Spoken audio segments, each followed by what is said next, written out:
জাতীয় ঐকমত্য কমিশন রাজনৈতিক দলগুলোর সঙ্গে বৈঠকের ধারাবাহিকতায় আজ বসেছিল অভ্যুত্থানের নেতৃত্ব দেয়া ছাত্রদের দল জাতীয় নাগরিক পার্টি এনসিপির সঙ্গে। নির্বাচন পদ্ধতি, আইনসভার সংস্কার, প্রধানমন্ত্রী রাষ্ট্রপতির মতো শীর্ষ পদে ক্ষমতার ভারসাম্য, এরকম অন্তত 10টি মৌলিক দিক উপস্থাপন করেছে দলটি। ঘোষণা দিয়েছে যে নির্বাচনের অংশ নেবার আগে তারা নজর রাখবে সাংবিধানিকভাবে ফ্যাসিবাদ তৈরির পথগুলো বন্ধ করে মৌলিক সংস্কারগুলো বাস্তবায়ন করা হয়েছে কিনা। এনসিপির সংস্কার প্রস্তাব এর বাস্তবতা ও সমালোচনা নিয়ে ভোটের ট্রেনের 140তম পর্ব। আপনার সঙ্গে আছে আমি আজহার লিমন। আজকের ভোটের ট্রেনে আমাদের সঙ্গে যুক্ত হবেন এনসিপির একজন শীর্ষ নেতা। তার আগে চলুন দেখে নেই যে এনসিপি ঐকমত্য কমিশনের বৈঠকে মোটা দাগে কী কী বিষয় নিয়ে আলোচনা করেছে। আমরা দেখছি যে মোটামুটি 10টি বিষয় এখানে আছে। তারা প্রধানমন্ত্রীর একক ক্ষমতার অবসান চেয়েছে। এইখানে তারা বলেছে যে প্রধানমন্ত্রীর কাছে যে সব ক্ষমতা কুক্ষিগত থাকে, এটাকে কিভাবে গণতন্ত্রায়ন করা যায়। রাজনৈতিক প্রভাবের বাইরে গিয়ে দুইবারের বেশি প্রধানমন্ত্রী থাকতে পারবে না। যিনি একবার প্রধানমন্ত্রী হবে তিনি পরবর্তীতে রাষ্ট্রপতি হতে পারবে না। এবং প্রধানমন্ত্রী শাসিত নয়, মন্ত্রী পরিষদ শাসিত তারা একটা সরকার চায়। দ্বিতীয়ত তারা যেটি দেখছি যে শান্তিপূর্ণ উপায়ে ক্ষমতা হস্তান্তরের উপায় নিয়ে একটা আলোচনা করেছে। নারীর ক্ষমতায়ন, বিচার বিভাগের স্বাধীনতা, সাংবিধানিক পদগুলোর নিয়োগ নিয়ে তারা আলাপ আলোচনা করেছে। সাংবিধানিক পদগুলোর নিয়োগ নিয়ে আমরা দেখতে পাচ্ছি যে তারা বলছে যে প্রধান বিচারপতি সহ সাংবিধানিক যে সমস্ত পদ আছে সেখানে প্রধানমন্ত্রীর একক ক্ষমতা নয়, সেটি যে সাংবিধানিক কাউন্সিল রয়েছে সেটির মাধ্যমে, এনসিসির মাধ্যমে সেই নিয়োগগুলো যাতে হয়। দ্বিকক্ষ বিশিষ্ট আইনসভা, এ বিষয়ে তারা বলেছে তারা এটি বলেছে যে তারা এই উচ্চ কক্ষটা চান হলো আনুপাতিক নির্বাচনের মাধ্যমে, আর নিম্নকক্ষ যেটি সেটি তারা এই প্রচলিত নির্বাচন পদ্ধতির মাধ্যমে চান। আমরা দেখছি যে আরও কিছু বিষয় তারা কথা বলেছেন। নারীর জন্য প্রত্যক্ষ ভোটে যে 100 আসনের কথা চলছিল ঘূর্ণায়মান পদ্ধতিতে, তারা সেটিতে সমর্থন জানিয়েছে। রাষ্ট্রপতির নির্বাচনের ক্ষেত্রে তারা বলছে যে ইলেকটোরাল কলেজের মাধ্যমে রাষ্ট্রপতি নির্বাচন হওয়া উচিত। এই জায়গায় তারা বলেছে ইলেকটোরাল কলেজটি কীভাবে হতে পারে। তারা বলছে উচ্চকক্ষ, নিম্নকক্ষ, জেলা সমন্বয় কাউন্সিলের মাধ্যমে এই ইলেকটোরাল কলেজটা গঠন করা যেতে পারে। এরা বলছে যে সংবিধান সংশোধন ও পরিবর্তনে গণভোট লাগবে, অর্থাৎ উচ্চকক্ষ এবং নিম্নকক্ষের তো মতামত লাগবেই, এর বাইরে তারা বলছে বড় ধরনের পরিবর্তনের জন্য গণভোট দরকার, আর সংবিধানের মূলনীতির দরকার নাই। তারা এই ধরনের একটা কথা বলেছে। এবং গণপরিষদ নির্বাচন চেয়েছে, সেটি হলো এই জাতীয় নির্বাচনের সঙ্গে। ভোটের ট্রেনে আজ যুক্ত আছেন জাতীয় নাগরিক পার্টির সিনিয়র যুগ্ম আহ্বায়ক আরিফুল ইসলাম আদিব। আরিফুল ইসলাম আদিব, আপনাকে স্বাগত আজকের ভোটের ট্রেনে। আমরা সরাসরি আলোচনায় চলে যাই। আদিব, যেটি হলো যে আমরা দেখলাম যে আজকে এই ঐকমত্য কমিশনের সঙ্গে এনসিপির একটা দীর্ঘ বৈঠক হয়েছে, 3-4 ঘন্টা হবে কমপক্ষে। সেইখানে তারা অনেক কথা বলেছে। আমরা প্রথমে আপনার কাছে যেটা জানতে চাই যে আপনারা বলছেন যে প্রধানমন্ত্রী শাসন চাই না, মন্ত্রী পরিষদের একটা সরকার ব্যবস্থা চাই, মানে এটা আসলে মানে কি? মানে মন্ত্রী পরিষদ যেটা আমরা আগে দেখেছি সেটারও তো প্রধানমন্ত্রী না, সেটা প্রধানমন্ত্রী। আপনি যে প্রশ্নটি করছেন খুবই গুরুত্বপূর্ণ প্রশ্ন। আপনারা দেখেছেন আমাদের যে বর্তমান সাংবিধানিক কাঠামো, সেই কাঠামো অনুযায়ী রাষ্ট্রের সকল ক্ষমতার এক ব্যক্তিকেন্দ্রিক, অর্থাৎ সেটা প্রধানমন্ত্রী কেন্দ্রিক হয়ে থাকে। এবং এমনকি রাষ্ট্রপতি থেকে শুরু করে মন্ত্রী পরিষদ এবং মন্ত্রী পরিষদের অন্যান্য যারা ব্যক্তিবর্গ থাকেন, গুরুত্বপূর্ণ মন্ত্রণালয় থেকে শুরু করে যারা মন্ত্রী, প্রতিমন্ত্রী এবং উপমন্ত্রী দায়িত্ব পালন করেন, প্রত্যেকেরই দেখা গেছে যে ইচ্ছা অনিচ্ছা অনেকটা প্রধানমন্ত্রীর উপরে ডিপেন্ড করে। অর্থাৎ প্রধানমন্ত্রীর সিদ্ধান্তই নির্বাহী ক্ষমতা সর্বোচ্চ সিদ্ধান্ত হয়ে থাকে এবং তার সিদ্ধান্ত অনুযায়ী কিন্তু অন্যান্য সিদ্ধান্তগুলো ঘূর্ণায়ন হয় থাকে। ফলে আমরা যেটা মনে করি যে আগামী দিনের বাংলাদেশের এই শাসনতান্ত্রিক কাঠামোর একটা মৌলিক জায়গা পরিবর্তন হচ্ছে যে ক্ষমতার সর্বোচ্চ যে ক্ষমতার বিকেন্দ্রীকরণ, অর্থাৎ সকল ক্ষমতার শুধুমাত্র প্রধানমন্ত্রীকে নির্ভর না হয়ে সেই জায়গাটার থেকে মন্ত্রী, রাষ্ট্রপতি এবং অন্যান্য যে সাংবিধানিক প্রধান যে পদগুলো আছে তার ভিতরে একটা বড় ধরনের ভারসাম্য হয়। তাহলে যেটা হবে যে এক ব্যক্তির ইচ্ছা অনিচ্ছার উপর ডিপেন্ড না করে রাষ্ট্র, দেশ, জাতি এবং জনগণের ইচ্ছা অভিপ্রায়েরও একটা প্রতিফলন হওয়া সুযোগ থাকবে। একটা কি কেন্দ্র দরকার না? একটা বিষয় হলো যে এই যে মন্ত্রী পরিষদ, যেটা মন্ত্রিসভা, তারা তো প্রধানমন্ত্রীকে এই স্বাধীনতার পর থেকে যত মন্ত্রিসভা হয়েছে আমরা তো এরকমই শুনছি যে না, এই মন্ত্রী পরিষদ প্রধানমন্ত্রীকে পরামর্শ দিয়েছে, সেটার মানে ভিত্তিতে সিদ্ধান্ত নেওয়া হয়েছে। মানে মন্ত্রী যারা থাকে তারা তো প্রধানমন্ত্রীকে পরামর্শ দেন। জি জি, না, তারা প্রধানমন্ত্রীকে, যেটা এখন আমাদের যে সাংবিধানিক কাঠামো, সেই কাঠামো অনুযায়ী হচ্ছে তাকে যে পরামর্শ দিয়ে থাকেন, সে পরামর্শ প্রধানমন্ত্রী অনেক সময় চাইলে নিতে পারেন, আবার অনেক সময় আমরা দেখি যে সেই পরামর্শ তিনি না নিয়ে তার মতন করেই হচ্ছে সাধারণত আপনার সিদ্ধান্ত গ্রহণ করে থাকেন।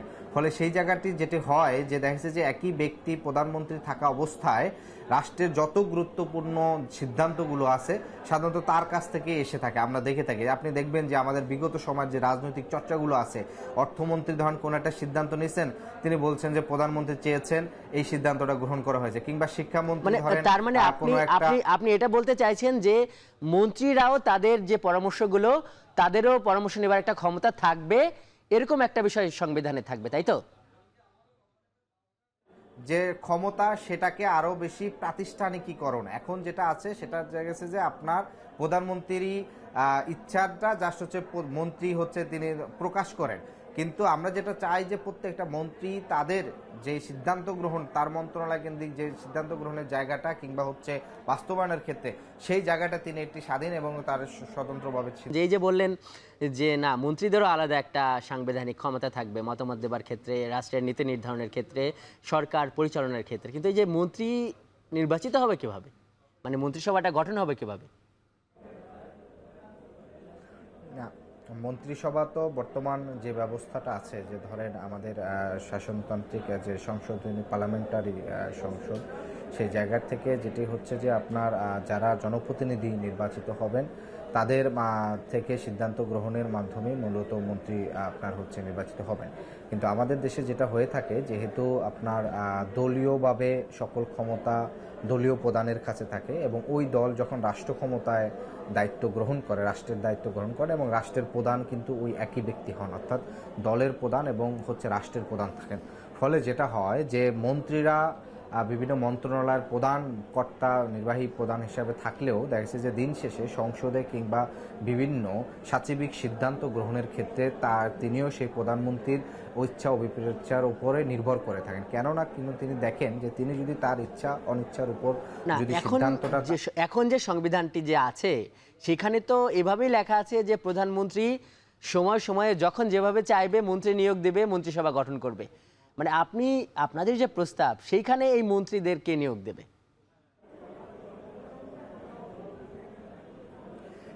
এখানে আমাদের যে প্রস্তাবটি সেটি হচ্ছে যে আপনার সংসদের যারা নির্বাচিত ইয়ারা থাকবেন আর কি।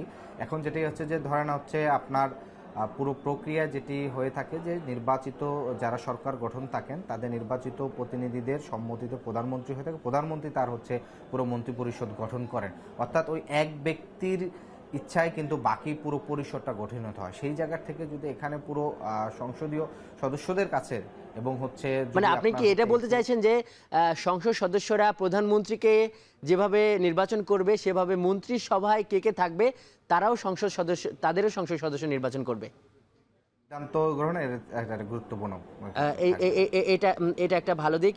আরেকটা প্রশ্ন আপনার কাছে একটু যেতে চাই, সেটা হলো যে এই যে আপনারা সাংবিধানিক পদগুলোতে নিয়োগ দেবার ক্ষেত্রে আপনারা বলছেন যে সাংবিধানিক কাউন্সিলের উপর আপনারা ক্ষমতা দিতে চান, এভাবে বলেছেন যে প্রধানমন্ত্রী যে প্রধান বিচারপতি নিয়োগ বা সব জায়গায় যে তার একটা ক্ষমতা, সেইটা না করে তা আপনারা বলছেন যে সাংবিধানিক কাউন্সিলটা, ন্যাশনাল কনস্টিটিউশনাল যে কাউন্সিল, তাদের উপর আপনারা নির্ভর করতে চান, তাদের হাতে নিয়োগের ক্ষমতাটা দিতে চান। কিন্তু প্রশ্নটা হলো প্রধানমন্ত্রী হলো জনগণের নির্বাচনে বা জনগণের ভোটে নির্বাচিত হবে, সাংবিধানিক যে কাউন্সিল হবে সেটা তো আর জনগণের ভোটে হবে না। তাহলে নির্বাচিত যিনি প্রধানমন্ত্রী বা সরকার, তার প্রতি আস্থা না রেখে আপনারা এই যে আলাদা একটা এনসিসি, তাদের উপর কেন আস্থা রাখছেন? আপনি যে জায়গাটি বলেছেন যে প্রধানমন্ত্রীর উপর নির্ভর না করে কেন করেছেন, আপনি দেখেন আমাদের বর্তমান যে নির্বাচন ব্যবস্থা আছে সেই নির্বাচন ব্যবস্থার মধ্যে শুধুমাত্র যারা সরকার গঠন করেন শুধুমাত্র তাদের প্রতি কিন্তু জনগণের সমর্থন থাকে না। আমরা যদি আমাদের এখানে নির্বাচনের ভোটের পার্সেন্টেজ দেখেন, দেখা যাচ্ছে যেই দল সরকার গঠন করেন তারা শতকরা দেশে 35 থেকে সর্বোচ্চ 40% সমর্থন পেয়ে থাকেন। আবার একই সময় দেশের বিরোধী দল যারা হন, বিরোধী দল যারা সংসদ সদস্য হিসাবে বিরোধী দল হিসাবে আছে, তাদেরও প্রায় দেখছে যে 30-32 কিংবা 25-20 এই ধরনের একটা জনসমর্থন অর্থাৎ টোটাল ভোটের শতাংশ থাকে। ফলে প্রধানমন্ত্রী যেভাবে তিনি হয়তো 100% ভোটের ভিতর 40%-এর মতামতে কিন্তু নির্বাচিত প্রধানমন্ত্রী থাকেন। বাকি যে 60% যাদের মতামত আছে জনগণ, তারা কিন্তু অন্য অন্য দল, সেটা হইতে পারে ধরেন আপনার সাপোজ আমি যদি উদাহরণ দিই, ধরেন গত সরকার যে গঠন করছে, ধরেন হচ্ছে আওয়ামী লীগের প্রতি ধরেন আদিব, আমরা কথা বলছি যে এই যে এনসিসি জাতীয় যে সাংবিধানিক কাউন্সিল, তারা তো জনগণের ভোটে নির্বাচিত হয়ে কাউন্সিল গঠন করবে না, তাহলে তারা কেন এই যে প্রধান বিচারপতি নির্বাচন করবে? সদস্য কারা কিন্তু আমাদের একটা সুস্পষ্ট সুপারিশ আছে। প্রধানমন্ত্রী থাকবেন, রাষ্ট্রপতি থাকবেন, প্রধান বিচারপতি থাকবেন, একই সাথে বিরোধী দলীয় যে প্রধান এবং সংসদে বিরোধী দলীয় যে উপনেতা মানে নেতা থাকবেন, তিনিও কিন্তু হচ্ছেন এই এনসিসির সদস্য হবেন। অর্থাৎ একটা রাষ্ট্রের বিরোধী দলীয় প্রধান, সরকার দলীয় প্রধান, প্রধানমন্ত্রী, রাষ্ট্রপতি এবং একই সাথে প্রধান বিচারপতি, অর্থাৎ এই যে ধরেন 4 থেকে 5 থেকে 7 সদস্যের যে যারা প্রধান, তাদের মাধ্যমে কিন্তু জাতীয় সাংবিধানিক কাউন্সিল হবে। তাহলে যেটা হবে যে ধরেন শুধুমাত্র যারা ক্ষমতায় কিংবা প্রধানমন্ত্রী তার ইচ্ছা অনুযায়ী, তার ব্যক্তিগত ইচ্ছা পছন্দ অপছন্দ অনুযায়ী কিন্তু নিয়োগের ক্ষেত্রে কিন্তু তিনি সেই ব্যক্তি চর্চাটা কিংবা করতে পারবে না। আদিব, আমরা একদম শেষ মুহূর্তে আছি। শেষ মুহূর্তে দুইটা প্রশ্ন করব। এই যে আপনাদের যে আলাপ আলোচনা, যে প্রস্তাবগুলো, এগুলো আপনারা দিলেন, আবার এও আপনারা বলছেন যে ফ্যাসিবাদের একটা বন্দোবস্ত নেওয়া পর্যন্ত আপনারা ইলেকশনে যাবেন না। যদি শেষ পর্যন্ত এগুলো বড় অনেক দল নানান মতামত দিচ্ছে, তারা যদি এগুলোতে একমত না হয়, তখন কি করবেন? আরেকটা বিষয় হলো যে আজকে দেখলাম আপনাদের শীর্ষ একজন নেতা সার্জিস আলম, উনি নাই, এবং উনি আওয়ামী লীগকে পুনর্বাসন করছে, নানান ধরনের দুর্নীতির প্রশ্ন উঠছে ওনার বিরুদ্ধে। একজন ছাত্র উপদেষ্টা আছে, তার একজন এপিএস প্রায় 1-2 হাজার কোটি টাকা কামিয়েছে, দুবাই যাওয়ার অপেক্ষায় আছে, এরকম নানান আলাপ আলোচনা চলছে। সেই জায়গায় আপনারা কি বলবেন? আপনারা কি রাজনীতি শুরু করার আগে একটা বিতর্কের মধ্যে পড়ে যাচ্ছেন? না, এই বিষয়টি দেখেন নানা কারণে হয়ে থাকতে পারে। একটি প্রথমত বিষয় আমরা সংস্কার কমিশন, জাতীয় ঐক্যমত্য কমিশনের কাছে আমরা যে প্রস্তাবটি করেছি, সেই জায়গা থেকে আমরা আমাদের প্রস্তাবগুলো করেছি এবং প্রস্তাবগুলো বাস্তবায়নের জন্য আমরা মনে করি অভ্যুত্থান পরবর্তী বাংলাদেশে নাগরিকের নিরাপত্তা, নাগরিকদের মর্যাদা প্রতিষ্ঠার জন্য এবং রাষ্ট্রের সাংবিধানিক কাঠামো পরিবর্তনের মাধ্যমে স্থায়ীভাবে বাংলাদেশটা রাষ্ট্র হিসাবে গড়ে উঠবে এবং সেখানে সকল নাগরিকের সমান মর্যাদা প্রতিষ্ঠিত থাকবে। সেই জায়গা থেকে আমাদের যে গণতান্ত্রিক যে লড়াই এবং গণতান্ত্রিক উপায়গুলো, আমাদের যে পদ্ধতিগুলো আছে, সেগুলোর মাধ্যমে আমরা আমাদের সংগ্রামগুলো চালিয়ে যাব।